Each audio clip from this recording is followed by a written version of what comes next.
83.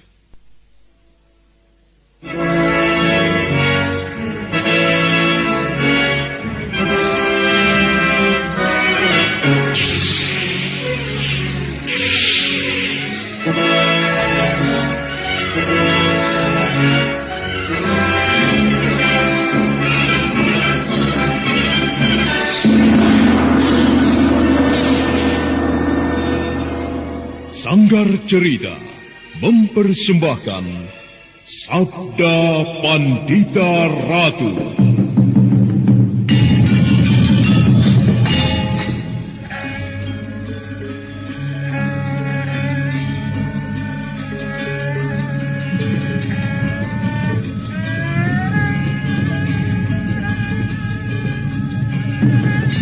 Kureguk anggur Mahadewa, kucicipi madu sabdanya.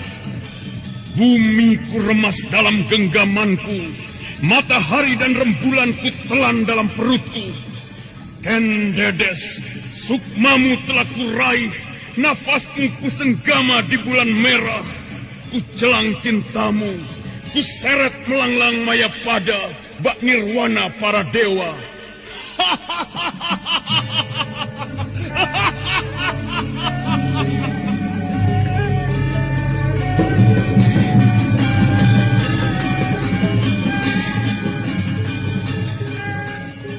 Apakah mungkin aku akan menjadi bunga yang bisa kau petik dan kau sunting? Sementara jika layu, akan kau campakkan begitu saja, seperti cermin retak yang tak berharga. Sabda Pandita Ratu, sebuah kisah penuh dilema, tragedi cinta anak manusia, perebutan tahta, mabuk harta dan duniawi, serta silaunya kehormatan. Di mana keangkara murkaan merajalela karena dendam yang membara. Kisah ini berlatar belakang berdirinya Singasari. Ken Arok, dialah pemuda yang merekuk pahit getirnya kehidupan. Namun sebenarnya, dialah yang harus melaksanakan sabda-sabdanya. Perjalanan sengsaranya adalah awal untuk meraih keberhasilan, untuk menuju kejayaannya di saat Singasari berdiri.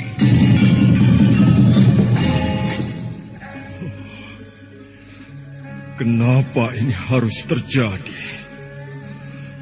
Oh, Dewata Agung, apakah ini karmamu? Tapi apa salah dan dosaku? Pinaka, maafkanlah aku. Kenapa sekarang aku baru tahu kalau kau adalah... Kutuklah aku, Dewata. Hukumlah manusia yang tidak tahu dosa ini. Pinaka! Pinaka Swasti Ratu!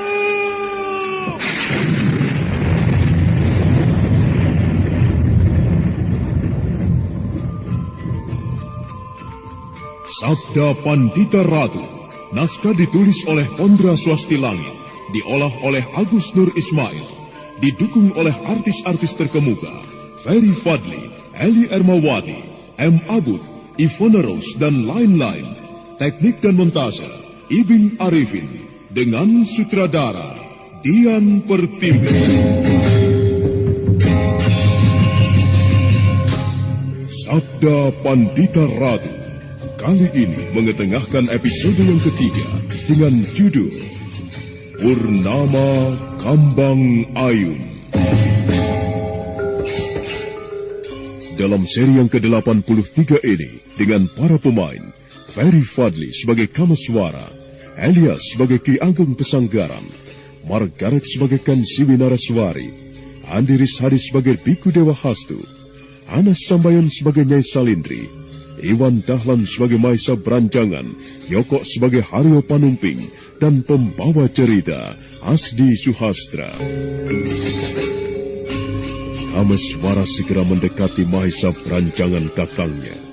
Tapi Mahesa Branjangan sendiri seakan-akan tidak peduli dengan adiknya. Bahkan dengan keadaan ayahnya yang dalam keadaan terluka parah sekalipun. Dia masih diam terpaku Pikirannya seakan-akan melayang ke alam lain. Melihat kakangnya seperti itu, Kameswara hanya bisa menarik nafas panjang.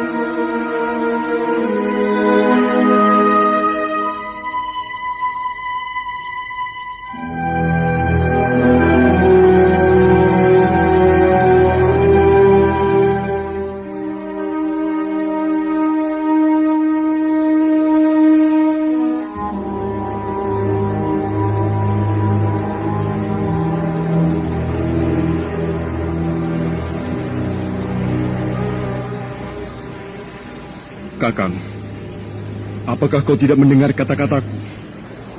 Lihat keadaan ayah. Ia memanggilmu. Ayah butuh kehadiranmu di sisinya. Aku tahu kau sangat membenci ayah setelah mendengar fitnahan dari kuda bandang. Tapi aku harap kau dapat memendam dulu itu semua. Besarkanlah hatimu untuk melihat keadaan ayah.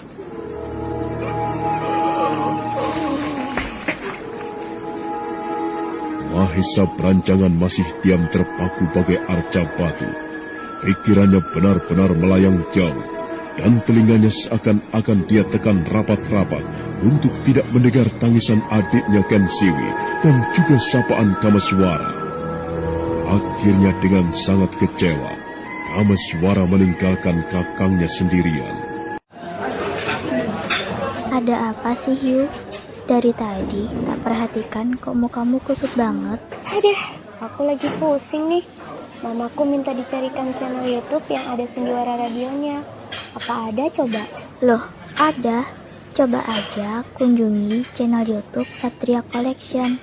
Di sana ada sandiwara radio, lagu-lagu kenangan, dan masih banyak lagi. Wah, ini yang aku cari. Terima kasih ya, Res. Mengenang masa lalu adalah hal yang sangat menyenangkan. Ya, lagu-lagu kenangan, dangdut, pop, ataupun sandiwara radio yang kini sudah tidak bisa kita dengarkan lagi. Jangan khawatir, di konten kami sediakan itu semua. Semuanya bisa Anda nikmati di channel YouTube kami, Satria Collection. Tunggu apa lagi? Kunjungi YouTube channel kami. Jangan lupa subscribe, komen, dan like-nya.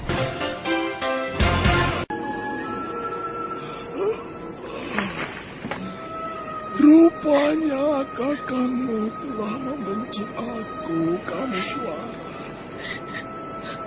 Ya, sudahlah. Biarkan saja.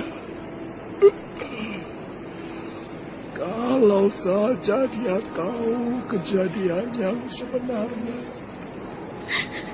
Kenapa aku membunuh ayah? Dia pasti akan menyesal. Duh, Ken Siwi anakku, jagalah dirimu baik-baik. Tidak, kau tidak boleh mati, Ayah. Aku tidak mau ditinggalkan olehmu. Aku tidak ingin hidup sebatang kara, Ayah. Siwi anakku, kau tidak sebatang kara. Pamanmu ada, dan juga kakang-kakangmu ada. Hapuslah air matamu, Nduk. Ayah tidak bisa berkata apa-apa lagi padamu, kecuali hanya bisa berpesan sedikit. Dekatkanlah dirimu pada Yang Kuasa. Dengan begitu, kau akan menghadapi cobaan hidup ini dengan tabah.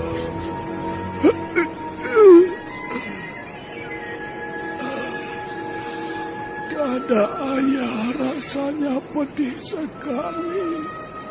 Rupanya pisau itu telah dilumuri oleh sebangsa racun yang kecil. Benar, Kakang. Pisau ini memang telah dilumuri oleh racun. Kelihatannya Kakang sudah terlambat untuk ditolong. Tidak apa-apa, hati Dewa Hastu. Rasanya ajalku sudah semakin dekat saja. Sayang sekali, kenapa Mahesa Beranjangan masih berkeras hati pada saat-saat terakhir begini. Hati Dewa Hastu, tolong kau jaga anakku Kensiwi, dan juga kau Haryo Panumping. Aku akan...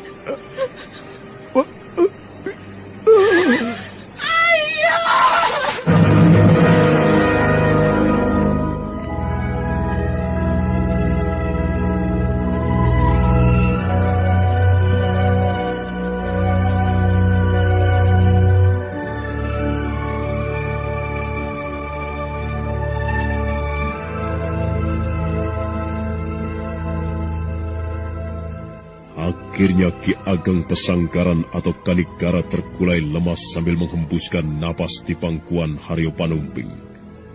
Kensiwi Nareswari, anak bungsu Ki Ageng Pesanggaran, menangis tersengguk-sengguk, sampai-sampai tubuhnya terguncang-guncang. Sementara Empu Gandring, biku Dewa Hastu, Haryo Panumping, hanya bisa menundukkan kepala saja. Lain halnya dengan Kamaswara, dia kelihatan geram, matanya liar, dendamnya pada kuda bandang seketika itu juga berkobar-kobar.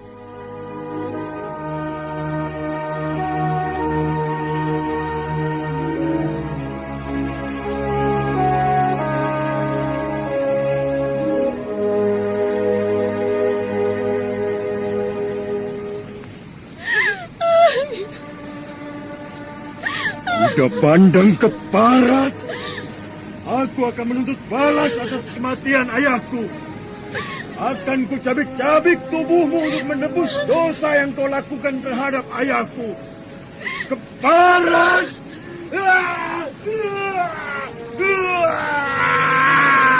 Kamaswara merasakan kekesalan yang amat dalam. Dia mengamuk ke sana kemari, sampai akhirnya dia diam kembali sambil menatap wajah ayahnya yang telah pucat.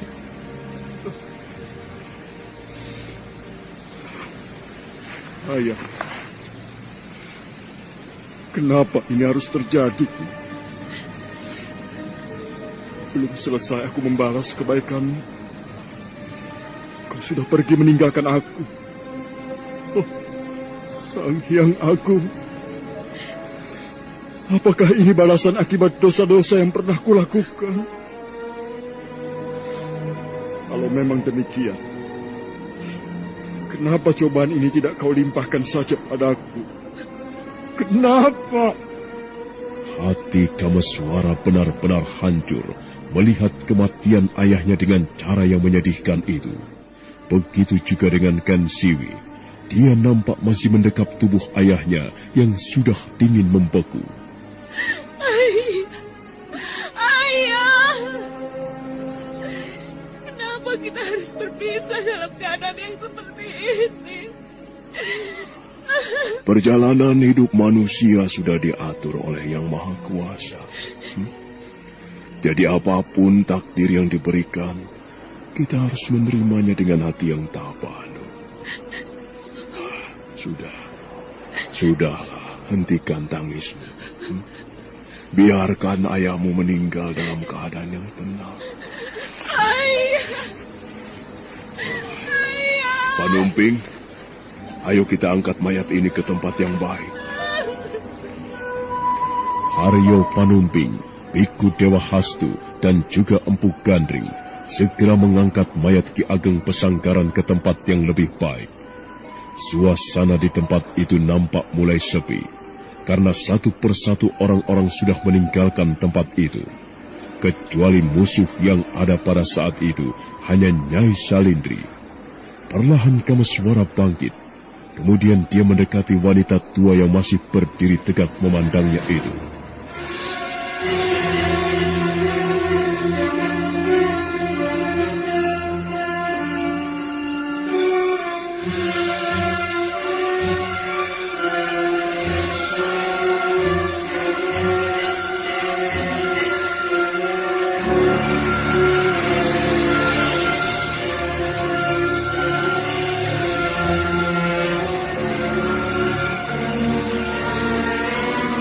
Kenapa kau tidak meninggalkan tempat ini seperti yang lainnya, Nyai Selendri? Apakah kau masih menginginkan keris pusaka ini?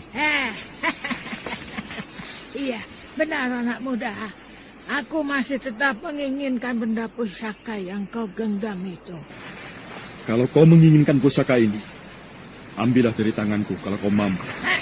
Apa kau pikir aku tidak mampu merebutnya? Sekalipun aku tidak mampu, tapi aku punya cara tersendiri untuk merebutnya.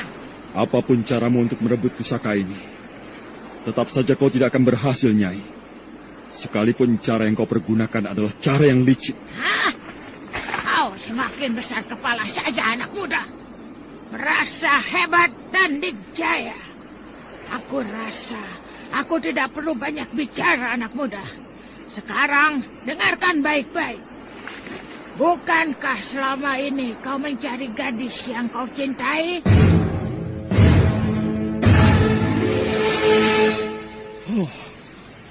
Apa maksudmu, Nyai?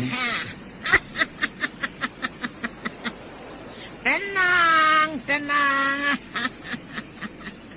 Kalau kau memang mencarinya, dia sekarang berada di tempatku. Selamat tinggal, anak muda. Nyai Selendri, tunggu!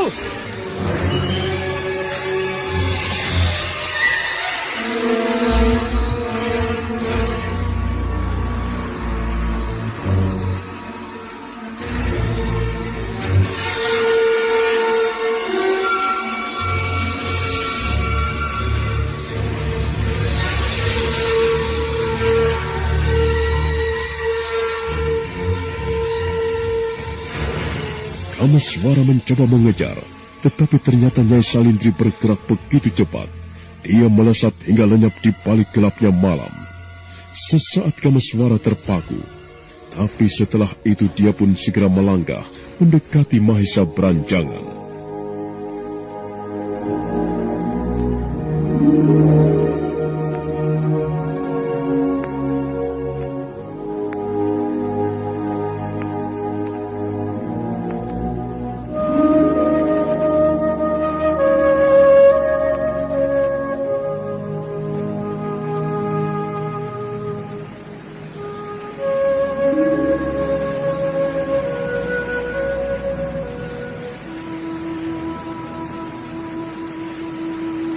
Kakang, kenapa kau tidak juga beranjak dari sini untuk melihat jasad ayah? Aku tidak menyangka kau bisa membekukan hatimu melihat suasana menyedihkan seperti ini.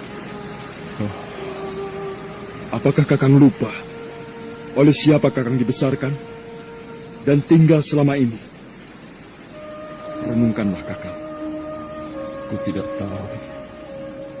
Entah mengapa, aku seolah-olah tidak bisa berbuat apa-apa. Sang Hyang Aku. Jadi sejak tadi hatimu tidak tersentuh dengan keadaan ayah? Aku tersentuh. Tapi aku sendiri tidak tahu kenapa tiba-tiba kakiku jadi berat melangkah. Cerita yang dibeberkan kuda banda benar-benar terasa menyakitkan, Kameswara. Lalu kau percaya dengan cerita yang dibeberkan kuda bandang? Kameswara, bagaimana aku tidak percaya dengan ceritanya? Sementara ayah sama sekali tidak menyangkalnya. Kalau memang ayah tidak melakukan perbuatan terkutuk itu, atau ayah mengaku bahwa aku adalah anak kandungnya, seharusnya ayah bicara dan menyangkalnya bahwa itu semua bohong dan fitnah. Tapi apa, Kameswara? Kau lihat tadi kan? Beliau diam saja. Bahkan sama sekali tidak berkomentar ketika kuda bandang menghina seperti itu. Apakah itu bukan berarti bahwa ayah melakukannya? Aku manusia yang mempunyai pikiran, Kameswara. Dan aku bisa melihat apakah ayah benar-benar melakukan atau tidak. Baiklah. Kalau memang itu benar. Lalu apakah karena cerita itu, lantas kau membenci ayah? Hingga ayah dalam keadaan sekarat pun kau masih diam membeku? Apakah kau tidak merasakan atau mendengarkan panggilan yang memilukan? Aku bingung, Kameswara. Aku tidak tahu entah apa yang harus kulakukan tadi. Di satu sisi, tiba-tiba ada rasa benci. Dan di sisi lain, aku begitu menyayangi ayah. Aku pun bisa merasakan kepedihanmu, Kakang. Kakang begitu terpukul dengan cerita tadi. Tetapi Kakang pun harus merenungkan. Aku yakin ayah melakukan demikian karena ada alasannya. Aku tahu, ayah bukanlah sejenis atau tergolong manusia yang kejam, yang tidak mempunyai perasaan. Kakang tidak berbeda denganku. Aku pun adalah anak angkat. Mungkin Kakang masih ingat, ketika aku akan meninggalkan perguruan pesanggaran. Saat itu hatiku sebenarnya benar-benar kecewa bahwa aku bukan anak kandung ayah. Aku kecewa karena ayah tidak pernah menceritakan hal itu. Tapi aku merenungkannya, Kakang, bahwa semua yang dilakukan ayah ada maksudnya. Aku mencoba untuk mengerti, karena biar bagaimanapun dialah yang merawat kita, yang membesarkan kita, sehingga tahu mana yang baik dan mana yang buruk.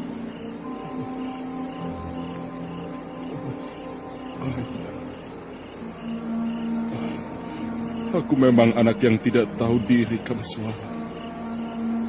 Ya, benar juga apa yang kau katakan. Kalau saja Ki Ageng Pesanggaran tidak merawat kita, entah apa jadinya keadaan kita sekarang.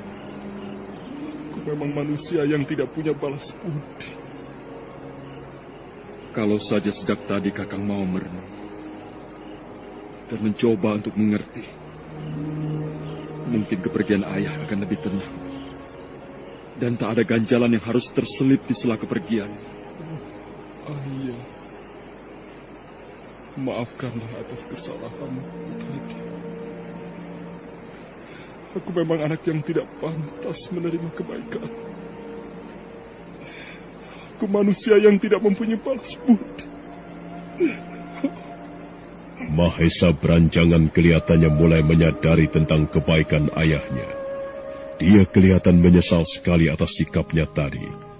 Kedua tangannya kemudian mendekap wajahnya, seolah-olah dia ingin berteriak menghadapi semua itu.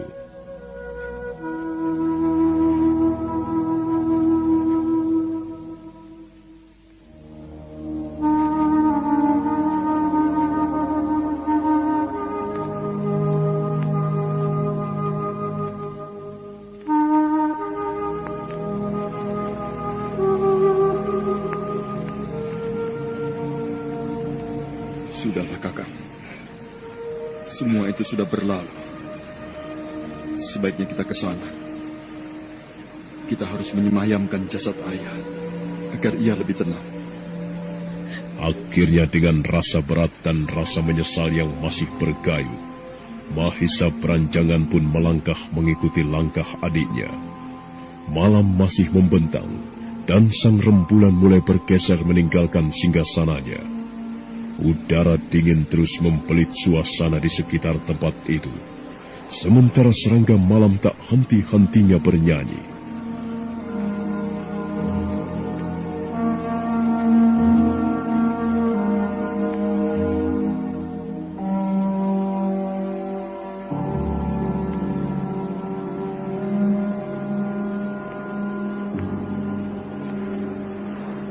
Malam itu juga, Ki Ageng Pesanggaran atau Kanigara disemayamkan. Perlahan jasad yang membeku itu diturunkan ke dalam tanah. Dan sebentar kemudian, Ki Ageng Pesanggaran sudah beristirahat dengan tenang. Haryo Panumping, Empu Gandring, Biku Dewa Hastu, Mahesa Branjangan, Ken Siwi, dan juga Kamaswara, semua menundukkan kepala di depan gundukan tanah di mana Ki Ageng Pesanggaran dimakamkan. Mereka semua berdoa, memohon pada Sang Pencipta agar Ki Ageng Pesanggaran mendapatkan ketenangan.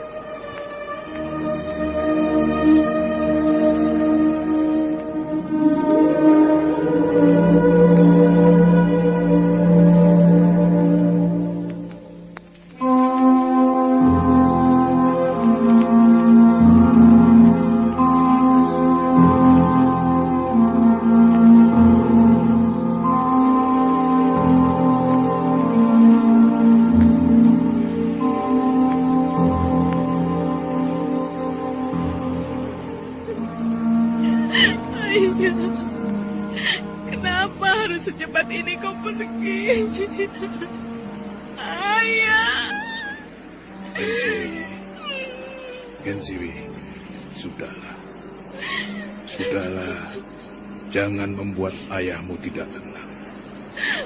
Relakan ayahmu menghadap Yang Maha Kuasa. Saya harus membalas ini semuanya, Paman. Kematian ayah harus dibayar kuda bandang dengan nyawanya. Rasanya tidak adil kalau ia dibiarkan saja. Ken Siwi, kau harus ingat apa yang pernah dikatakan ayahmu di saat beliau masih hidup. Beliau tidak suka jika manusia memelihara dendam. Apalagi ini anaknya. Sikap dendam tidak akan melahirkan kedamaian, tapi malah justru menciptakan ketidaktenangan. Jadi, relakanlah kepergian ayahmu dengan tenang. Hapuslah sifat dendam yang mulai tumbuh di hatimu, Ndok. Paman, kenapa kita harus membiarkan orang yang telah membunuh ayah hidup dengan tenang? Apakah ini adil, Paman? Siwi masih menangis sambil memeluk kuburan ayahnya. Tubuhnya sampai terguncang-guncang, menahan kedukaan yang amat dalam. Haryo Panumping nampak tidak bisa berbuat apa-apa melihat hal itu. Begitu juga dengan Biku Dewa Hastu dan Empu Gandring. Ketiganya nampak diam, kecuali hanya bisa menarik nafas dalam-dalam.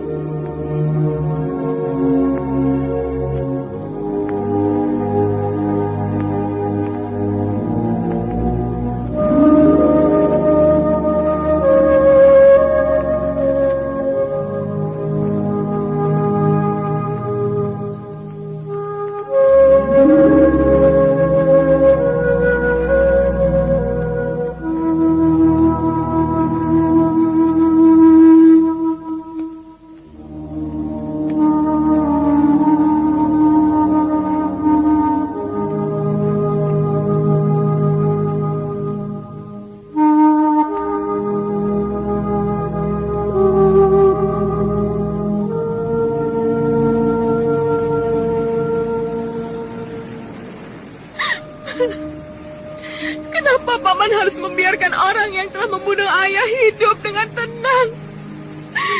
Apakah ini adil? Jawab, Paman.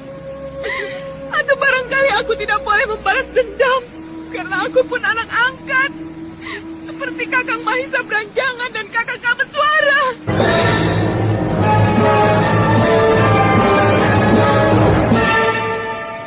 Ken Siwi,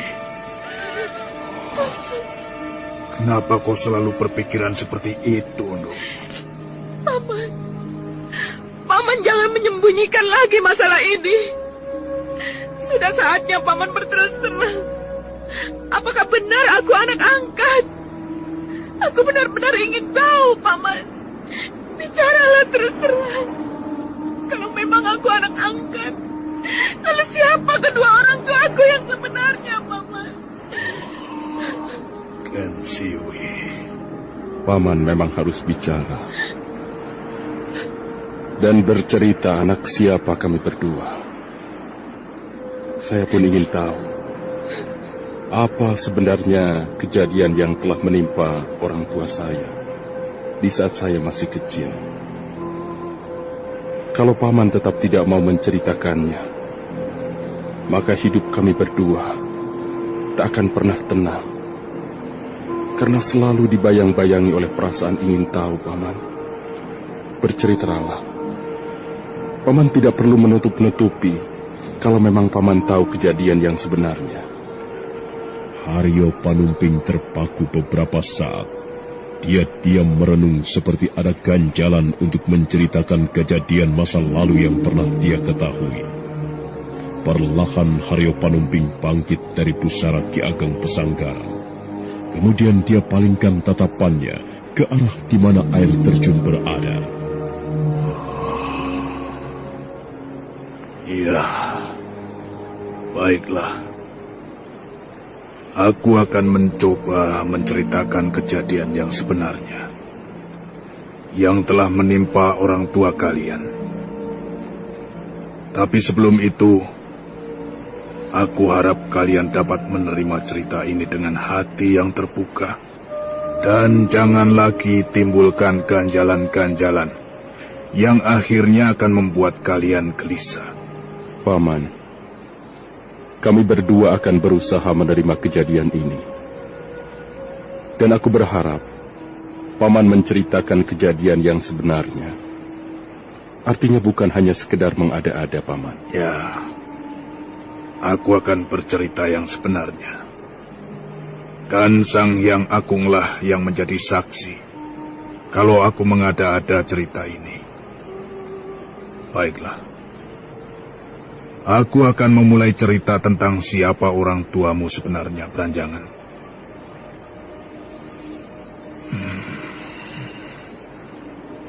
Ayahmu dulu adalah seorang pimpinan gerombolan perampok.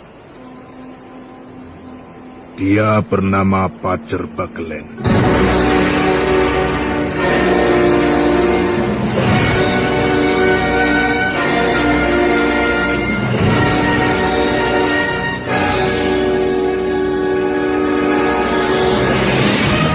Mahisa Beranjangan tersentak seketika mendengar kata-kata Haryo Panumping pamannya. Telinganya seolah-olah tersumbat sesuatu yang menyakitkan. Perlahan dia mendesah, kemudian menatap sendu wajah pamannya.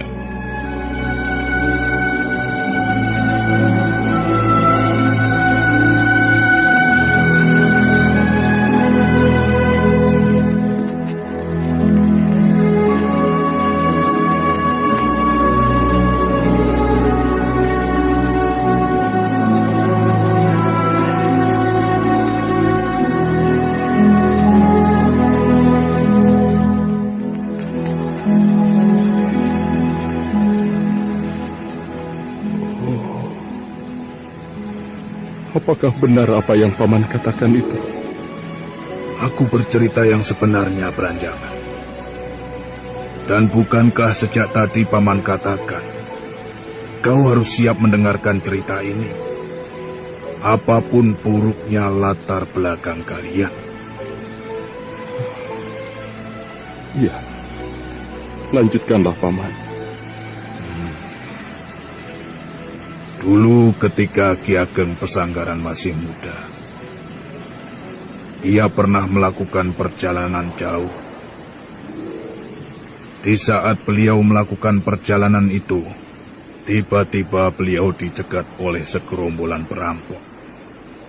Untunglah, saat itu Ki Ageng berhasil mengalahkan para perampok itu. Tapi para perampok itu tak ada satupun yang dilukai. Ki Ageng membiarkan mereka pergi begitu saja. Namun entah kenapa, ketua perampok itu tiba-tiba saja menyerang Ki Ageng Pesanggaran di saat beliau lengah. Akhirnya, karena beliau membela diri, perampok itu pun terpaksa dihajar oleh pisaunya. Dan pimpinan perampok itu pun akhirnya tewas. Oh, lalu Bagaimana aku bisa dirawat oleh Ki Ageng, Paman? Salah seorang perampok yang memang insaf dengan perbuatannya memberitahukan bahwa Pacer Baklen mempunyai anak. Dan kaulah anak itu. Ki Ageng kemudian merawatmu dengan penuh kasih sayang. Oh, betapa menjijikan sekali aku ini, Paman. Ternyata aku ini adalah anak dari seorang perampok pengecut. Malukan sekali, Paman. Oh, tidak, Beranjangan. Sekalipun kau keturunan seorang perampok, bukan berarti kau keturunan orang yang terhina. Kau adalah Mahisa Beranjangan, bukan Pacer Baklen atau seorang perampok. Sudahlah, hapuslah pikiran-pikiran buruk seperti itu dalam benakmu, Beranjangan. Seorang perampok belum tentu melahirkan anak perampok.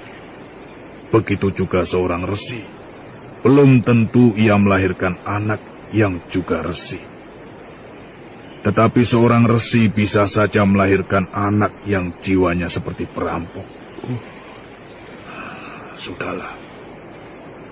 Biar bagaimanapun kau adalah anak Ki Ageng Pesanggaran. Hatimu dan pikiranmu telah terdidik pada hal-hal yang baik yang diajarkan oleh Ki Ageng Pesanggaran.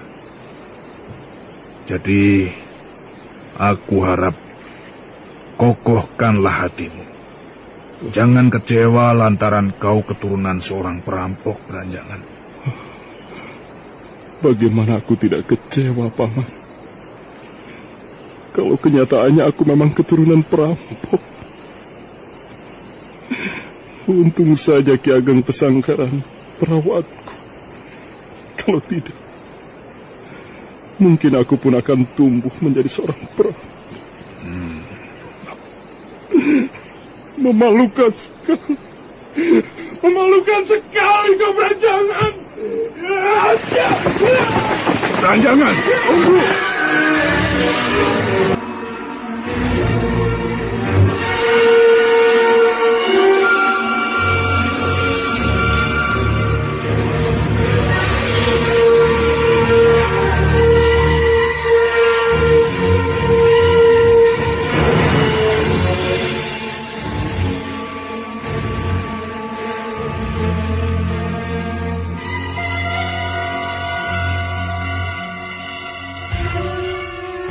Aryo Panumping benar-benar tidak menyangka kalau Mahisa Beranjangan akan pergi begitu saja. Sambil berteriak memanggil, Aryo Panumping mencoba untuk mengejarnya. Tapi baru saja ia hendak melangkah, tiba-tiba Empu Gandring mencegahnya. Beranjangan! Tunggu, Panumping! Kau tidak perlu mengejarnya. Kalau kau tidak keberatan, biarlah aku yang akan menasihatinya. Tapi Empu, anak itu mempunyai hati yang keras.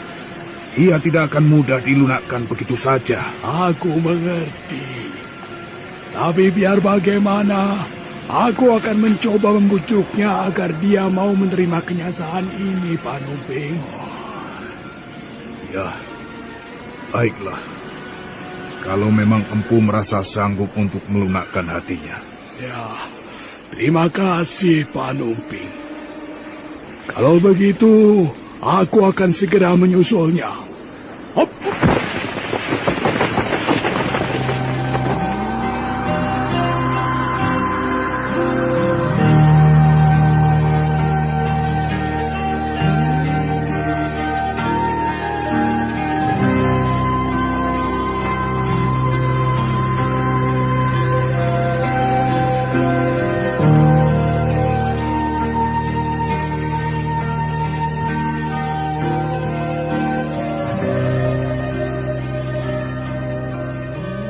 Malam terus bergulir mengejar waktu. Serangga malam pun mulai letih bersenandung. Dan perlahan rembulan mulai menepi. Tanpa terasa, dari ufuk timur nampak semburat cahaya kuning keemasan dari balik punggung bukit. pertanda bahwa fajar akan segera merekah. Setelah kejadian beberapa saat yang lalu, Ken Siwi mulai mendekati pamannya untuk menanyakan siapa orang tuanya yang sebenarnya. Maaf, Paman. Kalau saya masih menanyakan hal ini pada Paman. Terus terang, saya masih penasaran. Kalau saya belum tahu siapa orang tua saya sebenarnya, Paman. Ken Siwi, Paman akan segera menjelaskannya. Dan Paman harap kau pun akan tabah menerimanya, Nduk. Apakah orang tua saya pun seorang perampok seperti orang tua Kakang Pranjangan, Paman? Oh, bukan. Orang tuamu hanya seorang rakyat biasa. Paman bersama ayahmu menemukanmu waktu itu ketika terjadi sebuah kebakaran di sebuah rumah. Ternyata rumah itu baru saja dirampok. Penghuni rumah itu tidak sempat diselamatkan. Hanya seorang bayi perempuan yang masih sempat diselamatkan. Dan bayi itu adalah kau, Ken Siwi. Ayah. Sudahlah, Ken Siwi. Paman rasa tak ada yang perlu disesalkan dan ditangisi. Semuanya sudah berlalu. Terimalah semua ini dengan hati yang tabah, Nduk. Iya, Paman. Ada apa sih, Yu? Dari tadi tak perhatikan kok mukamu kusut banget. Aduh, aku lagi pusing nih. Mamaku minta dicarikan channel YouTube yang ada sendiwara radionya. Apa ada coba? Loh, ada. Coba aja kunjungi channel YouTube Satria Collection. Di sana ada sandiwara radio, lagu-lagu kenangan, dan masih banyak lagi. Wah, ini yang aku cari. Terima kasih ya, Res. Mengenang masa lalu adalah hal yang sangat menyenangkan. Ya, lagu-lagu kenangan, dangdut, pop, ataupun sandiwara radio yang kini sudah tidak bisa kita dengarkan lagi. Jangan khawatir, di konten kami sediakan itu semua. Semuanya bisa Anda nikmati di channel YouTube kami, Satria Collection. Tunggu apa lagi? Kunjungi YouTube channel kami. Jangan lupa subscribe, komen, dan like-nya.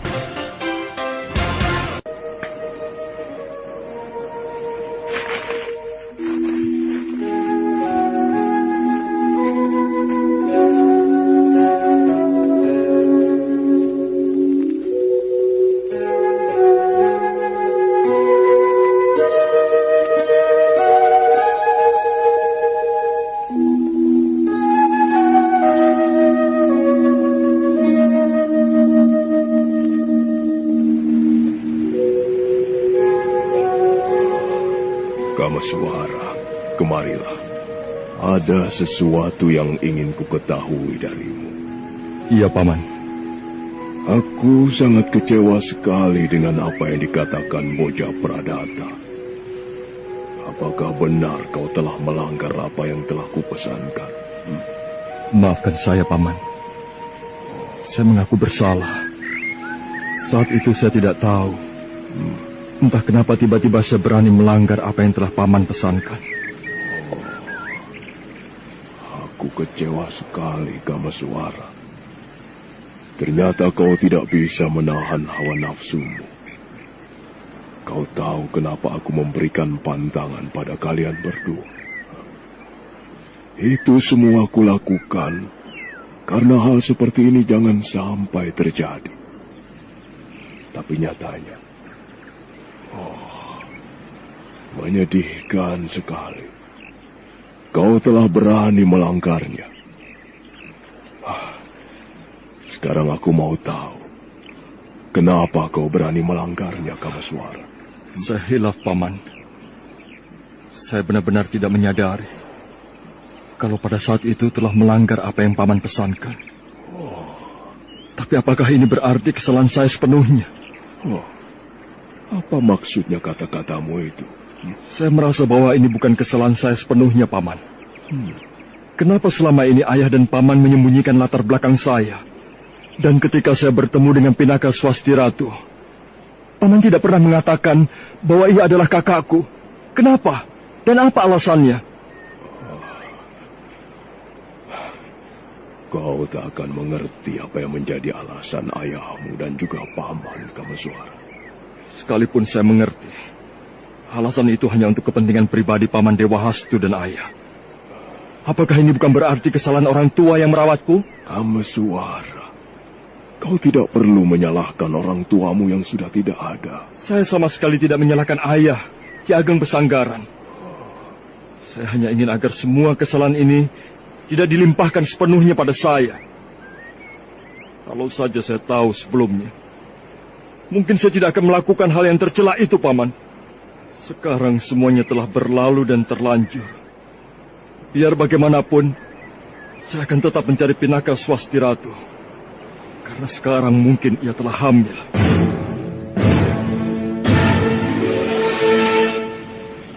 Wah, gila. Aku tidak percaya dengan apa yang telah kau lakukan, Kameswara.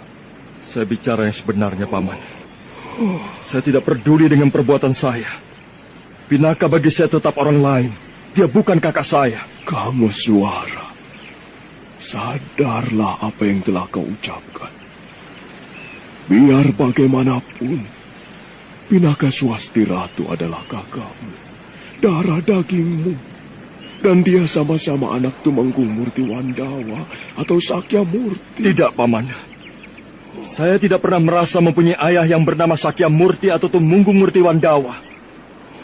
Dan saya pun tidak pernah merasa mempunyai kakak bernama Pinaka Swasti Ratu. Yang saya ketahui, bahwa Pinaka adalah istri saya. Apapun yang akan terjadi, saya akan tetap mencari Pinaka. Kameswara. Cukup, Paman. Saya tidak ingin Paman mencegah saya. Saya sudah terlanjur kotor, Paman.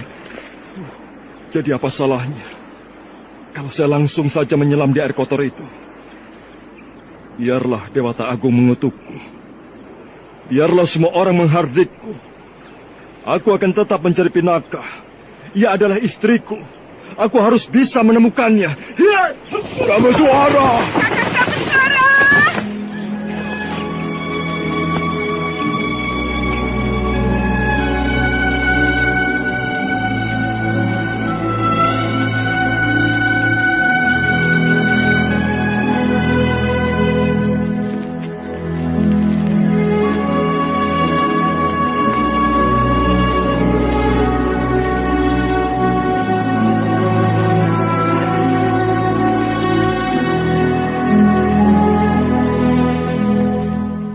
Matahari perlahan meninggalkan punggung bukit.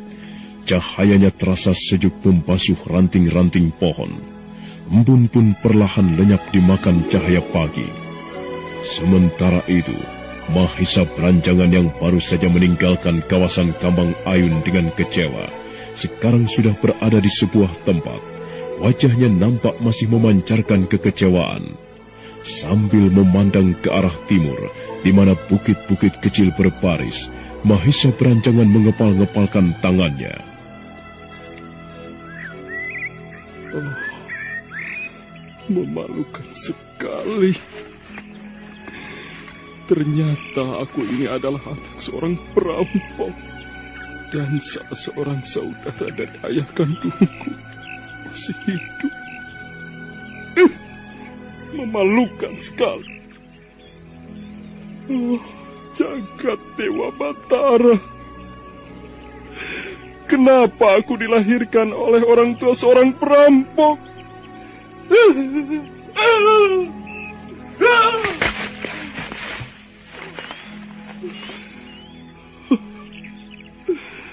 Kenapa tadi ketika ajal ayahku akan tiba, aku masih saja mematung seperti batu. Padahal setelah ku ketahui ayah kandungku yang sebenarnya adalah seorang perampok, aku begitu kecewa. Hatiku seakan-akan hancur seketika. Ayah, maafkanlah atas perbuatanku tadi. Aku benar-benar menyesal. Aku benar-benar menyesal tidak memperdulikan sapaanmu. Mahesa Branjangan terus menangis terseduh-seduh bagaikan seorang bocah. Tangannya yang kekar dan berotot itu memukul-mukul pohon yang berada di hadapannya. Di saat Mahesa Branjangan dalam keadaan seperti itu, tiba-tiba saja muncul seseorang mendekati. Wajah orang itu nampak ditutup oleh selembar kain. Hei! Siapa kau berani datang ke wilayahku?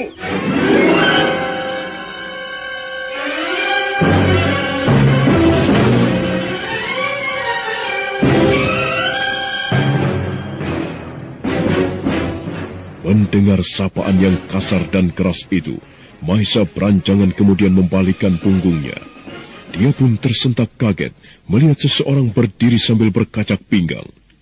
Nah, siapakah laki-laki yang wajahnya ditutupi kain ini?